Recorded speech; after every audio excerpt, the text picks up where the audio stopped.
And welcome back to Property Focus. Joined with me, we've got an expert in the property market where legal matters are concerned. She's a Rotarian with over 19 years experience. Welcome to Property Focus, Beatrice Kariuki. Thank you very much. Excellent. Now, tell us about the general state of property where commercial and residential property is concerned.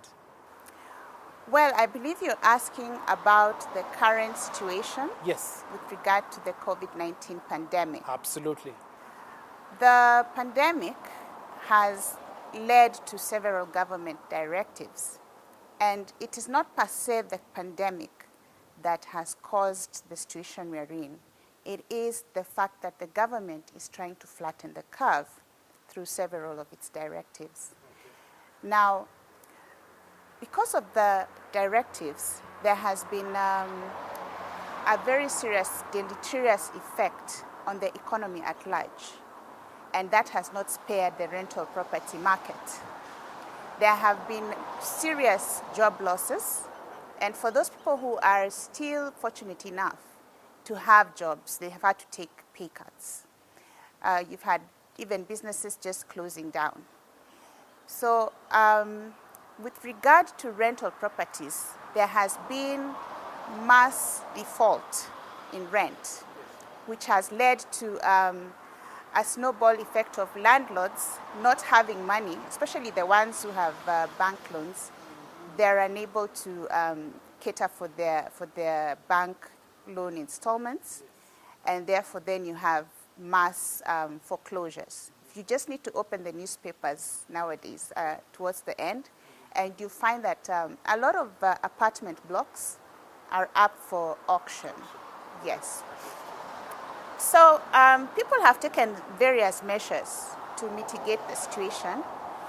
You find that here in Nairobi, there are people who are giving up residences, rental residences in high-end areas like Kileleshwa, Kilimani, Lavington, and moving to the bedroom townships like Syokimau, Kiambu, Kitengela, where the rents are more affordable. You also find people who have been renting maybe a 3-bedroom apartment going for bed sitters, just to downscale. However, there is a segment of people who are not even able to pay rent.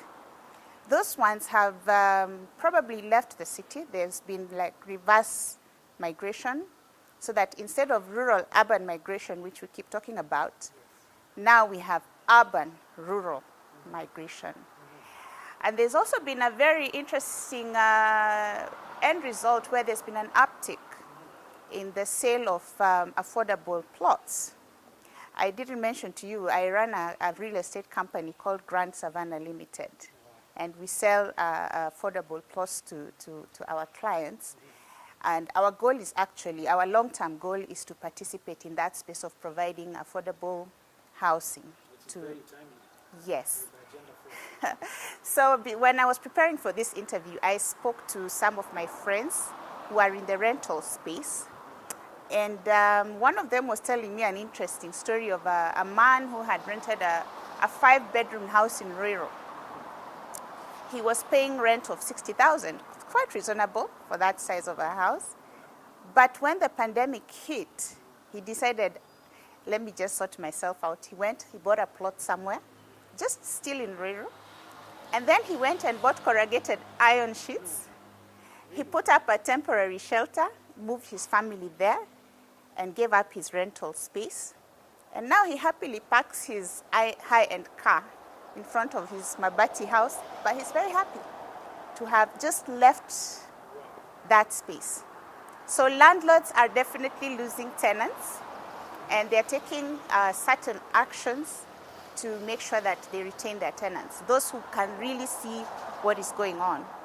So some of them have given their tenants rent holidays. So a landlord comes and says, I don't want you to pay me rent for the next 3 months. Sort your food out, sort your other bills out. I'll stay without the rent. Those are the lucky tenants. Then you have other landlords who have given their tenants rent reductions. I was speaking to a legal colleague yesterday who has an office here in the CBD, the building he's in is owned by a bank, and they've given him a 25% rent reduction. Yes. However, there are some rogue landlords who have decided to basically try to bleed the blood out of a stone.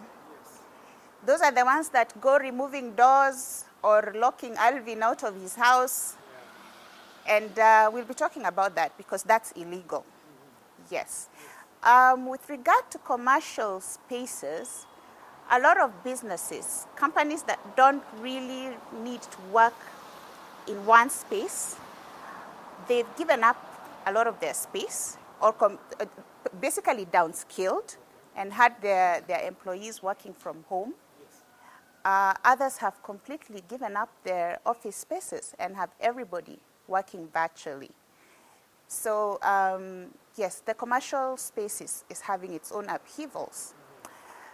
Then with regard to spaces like furnished apartments, Airbnb, there's been a very serious downturn, especially because of the closure of our airspace and borders and the cessation of movement from Nairobi and Mombasa. So you just find that they're not having as many customers as they used to. And also, even where they would probably have the customers coming, there are some places which are not taking guests. I was in Nakuru in June, and I wanted to rent my favorite Airbnb apartment. And my booking was not confirmed. And when I inquired why, I was told, well, it's because the whole management has decided, because of COVID, we're not taking guests. Yes. Speaking of measures and mitigating structures that are happening, what is the government doing to mitigate the impacts of COVID on the property market or in the property markets? Well, I say that the government has taken certain measures to control COVID and to flatten the curve. Yes. And in fact, if you can advise your viewers, if they go to kenyalaw.org, www.kenyalaw.org, they can find a full list of the measures in black and white as the government has published them through the Kenya Gazette.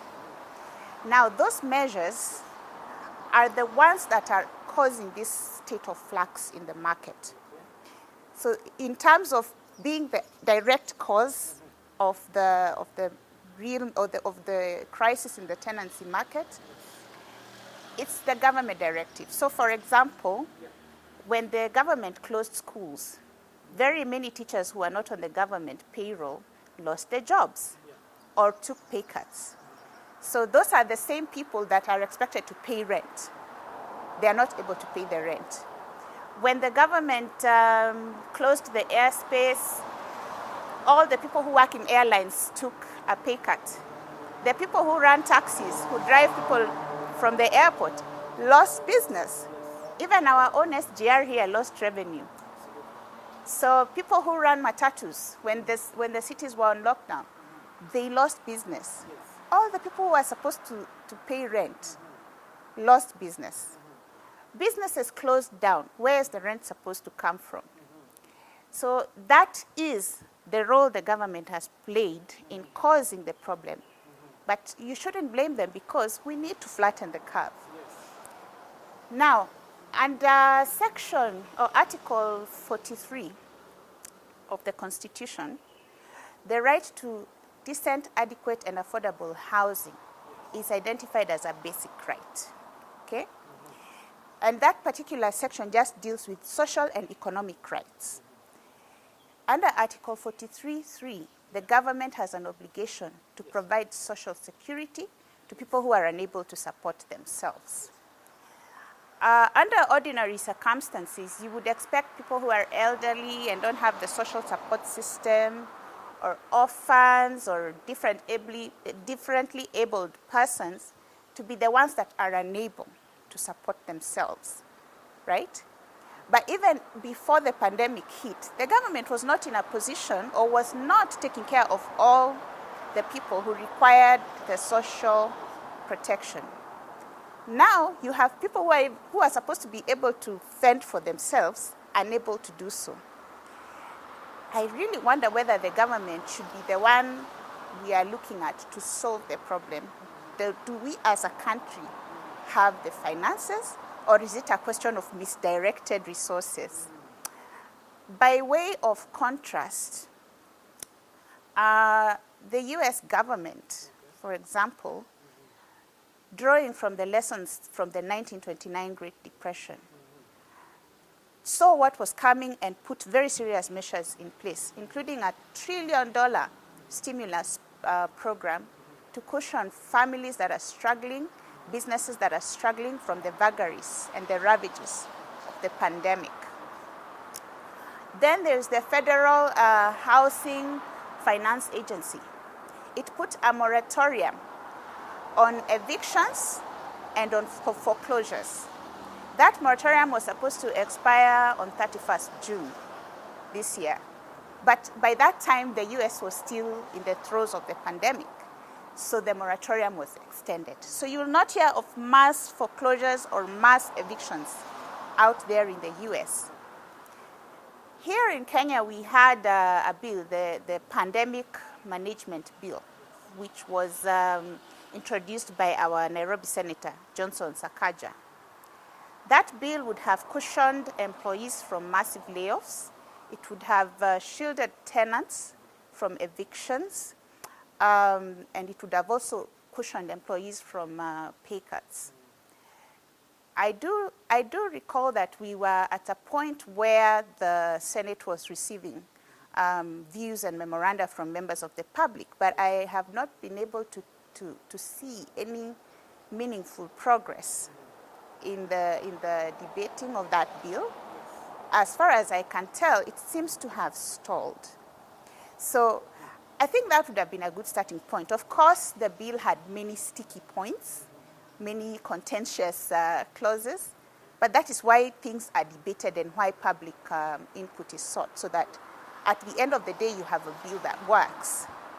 I'm aware that President Uhuru's government has taken some measures, for example, some tax relief, and is also giving out some payments to members of the public who really seem to need it.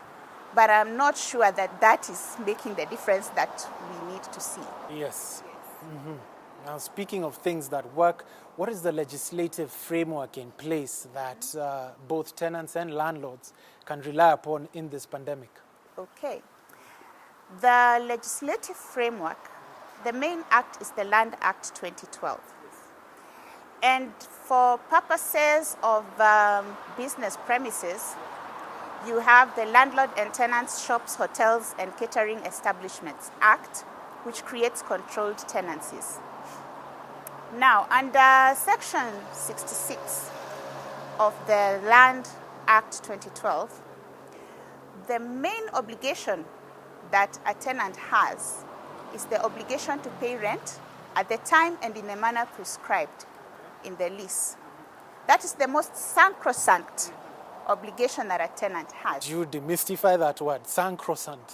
It means that the only reason that the landlord gives you his house is so that you pay the rent. If you fail to pay the rent, you are breaching the most fundamental contract between the two of you. So the situation we are in is simply because people are not able to honor that particular obligation. And therefore, the landlord has certain remedies which are prescribed in the Act.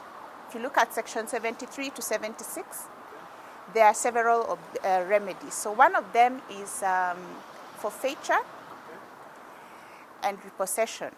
The landlord can write to you and say, now that you're unable to pay rent, I need my property back. I've terminated the lease. But that must be in writing. It must state what the breach is that is causing you to, or as the landlord, to terminate. And it must be for a period of not less than 30 days. So if you're a landlord and you want a tenant out of your house, you cannot just write and say, I want you out tomorrow. No, it has to be in writing, and it must state what exactly is the breach. And if the breach is capable of being remedied, for example, by paying the outstanding rent, give us a reasonable period within which that breach can be remedied. But if you want to terminate the lease, then you have to give 30 days, 30 days notice. Okay? You can also distrain the goods that belonging to the tenant that are within the premises.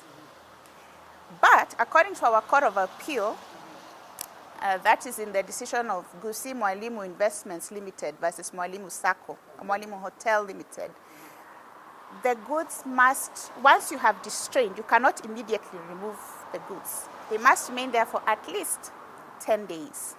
Okay? There is also another important section that protects landlords. That is Section 71. Under Section 71(5), if you are a tenant and you've got maybe a lease of 5.5 years, and pandemic hit when you are maybe in the 3rd year, and you now walk out of the premises, and there's no, you didn't follow the procedure laid out in the contract for you to vacate or to terminate the lease, you will be obligated to pay your landlord rent for 1 year. Okay? The only way you can be spared from that is if, for example, the lease specifies a shorter period, or if your landlord gets a tenant. Maybe you've been out for 6 months and the landlord at the beginning of maybe the 7th month gets a tenant. You will have to cover rent for the 6 months that the landlord did not have a tenant. I don't think many landlords know that, but that is a remedy that they have. They're going to watch this show. Yes. There is a suit. You can file a suit for recovery of rent. So you can recover that money or any other outstanding rent through a court of law. Or you can also recover damages, because it's not just maybe rent that will be outstanding. Maybe the tenant left your house in a bad state. You had to spend money fixing it up. That is also what you can sue for. Right. Then for the tenants also have certain provisions that really, really protect them. And I think the one I need to highlight right now is Section 77. If your landlord evicts you unlawfully, claiming rent from you, then, and I want to read this because it's interesting. Please go ahead. Yes, the wording is really, really interesting. It says that a lessee who is evicted from the whole or a part of a leased land or buildings, contrary to the express or implied terms and conditions of a lease, shall be immediately relieved of all obligation to pay rent or other monies due. The money is due, but if you evict him wrongfully, he is immediately relieved of all obligation to pay any rent or other monies due under the lease or perform any of the covenants and conditions on the part of the lessee expressed or implied in the lease in respect of the land or buildings. Wonderful. So, landlords, watch out. We are coming for you. What are some of the most bizarre situations you've come across in this pandemic where landlords and tenants are concerned? Wow, there's one I watched on the news. Okay. And I was thinking about it yesterday. I thought, yes, this one we need to talk about. It happened in a city called Hartford in Connecticut. And there is this man called Jerry Thompson. He was renting a room from a guy called Victor King. This thing happened just last month. So Jerry defaulted in paying the rent. And Victor got angry, told him, man, you need to pay up or ship out. Jerry happens to belong to some weird organization that is anti-law, anti-government. They believe they're above the law. They believe they're not even supposed to pay taxes, but I don't think Victor knew this. So there was an altercation between them. And I think all Victor wanted was his money, and maybe all Jerry wanted was time to pay. I don't know. But it got so heated that Jerry left. He left in a white Jeep, and when he came back, he was carrying a weapon, a sword. Yes, a sword. The altercation turned bloody. At the end of it, Victor was lying dead, decapitated.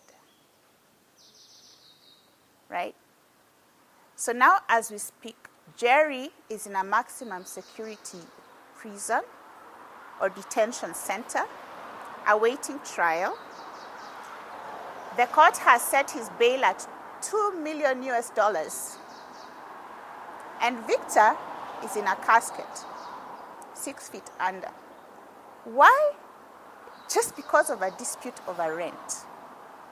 I think when I was thinking about this, I was asking myself, really, did that have to happen? Was there a way it could have been prevented? So as we think about these issues, we need to realize that we are in a very serious situation, which calls for people to keep sober minds. Absolutely. Yes. And to try and resolve disputes in good faith. Speaking of which, what then is the solution moving forward with stories such as these? What's the way forward? Well, this situation is a complex one, okay? So I would say that there is no silver bullet that can resolve it.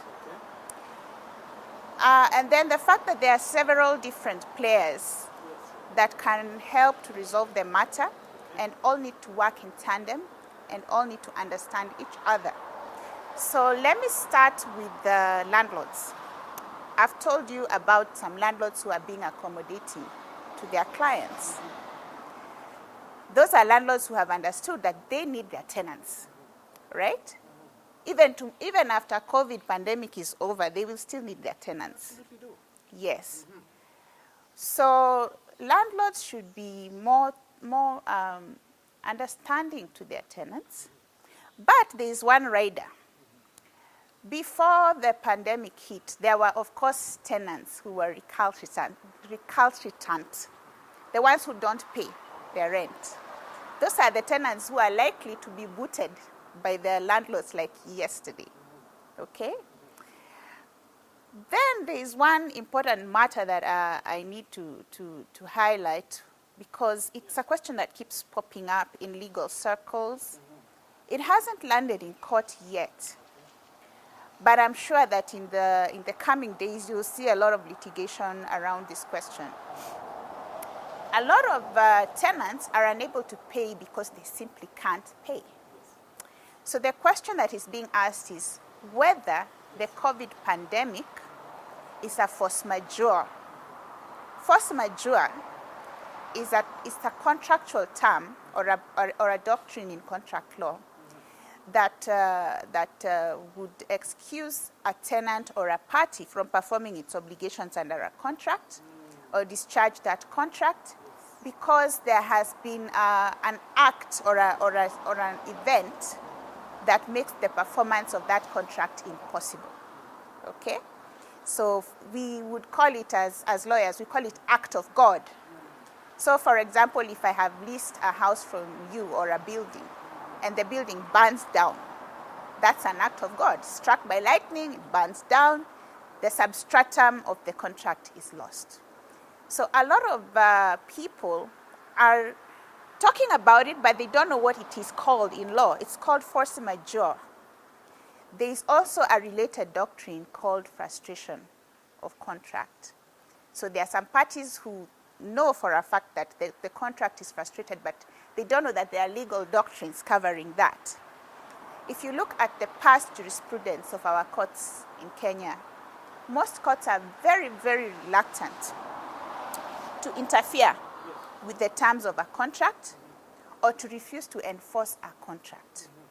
But these two clauses, force majeure and frustration of contract, And there's also a third one called material change in circumstance. Those are avenues that tenants could use to find some relief from the courts. For force majeure, you have to have a clause in your lease that is called a force majeure clause. And in a lot of force majeure clauses, there are references to pandemics and epidemics. So if you have that in your clause, in your contract, if you have a force majeure clause in your contract, it might help you, but it all depends on how it is worded. Okay? If it specifically mentions epidemics and pandemics, then you are safe. But if it doesn't, then it's a question of interpretation by the court. Can then one put all calamities in that clause? Pandemic, epidemic, earthquake, cyclone? There's something called the contra proferentum rule. Okay. In a dispute where such a clause is being examined by the court, and it has ambiguity, the court will usually interpret that clause as against the party that drew it. Okay? So, for example, in Kenya, most leases are drawn by the landlords. Tenants usually don't have much bargaining power. They just want the property. They just want the property. The landlord wants the money, but the landlord usually draws the lease and gives all the conditions. So the force majeure clause is usually drafted by the landlord. Okay. So if the tenant is the one trying to rely on it, and it's the tenant who drafted it, the landlord who drafted it, then the court is likely to interpret the clause in favor of the tenant. Okay? But remember, I said our courts have in the past not been very keen on interfering with contracts. In fact, they clearly say in most judgments you read, they say our business and our obligation is to enforce contracts, not to rewrite them. Yes. So I would advise tenants to be a little bit careful if they want to deal with the situation through a court of law and to invoke force majeure or frustration. If you're going to talk about frustration, for example, you must strictly prove the frustration. Yes. There was a case between Brookside Limited and Mudhimu Dairy Farmers Sacco, in which Brookside Limited sued the Sacco for failing to deliver milk to them. Okay. The amount in question was like 21 million. Okay. And the Farmers Sacco was saying we were unable to deliver the milk because there was frustration. The farmers refused to deliver the milk to us because of the pricing, etc., etc. So they failed to prove that actually farmers failed to deliver the milk. They didn't bring their records. They didn't show that there was a significant drop in milk deliveries, and therefore their defense was thrown out, and they were condemned to pay the 21 million. So if you are a tenant, for example, who is talking about the contract being frustrated, you have to be very careful about how you go about proving it. You don't just go and say, my contract was frustrated because of the COVID pandemic. No.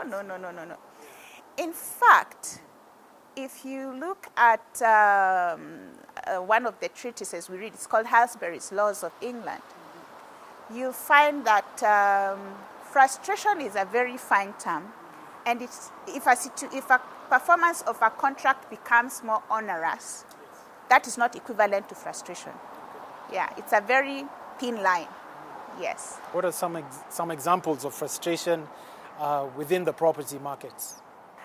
Well, for example, you might be looking for a property to lease, and it has been agreed, for example, that the property will be a residential property.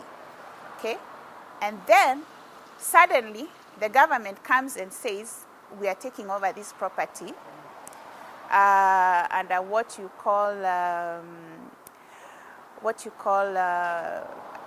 compulsory acquisition. Okay?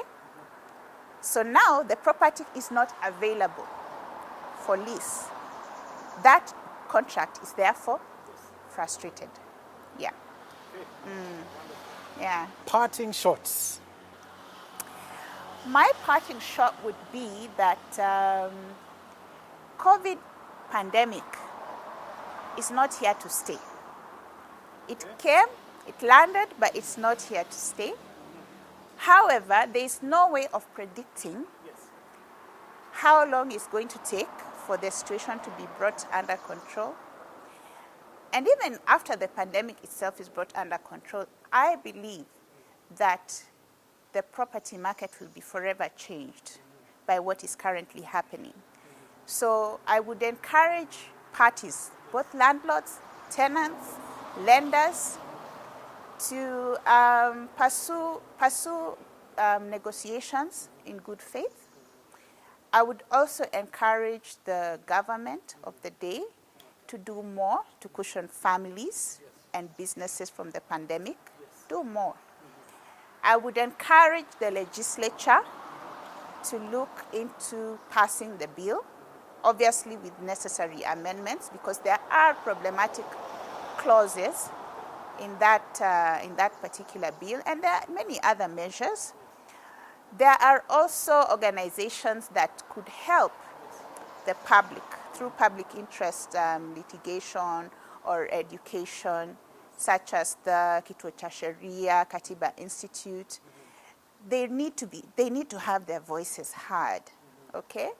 And then with regard to government policy, I don't think we have any clear government policy on this issue.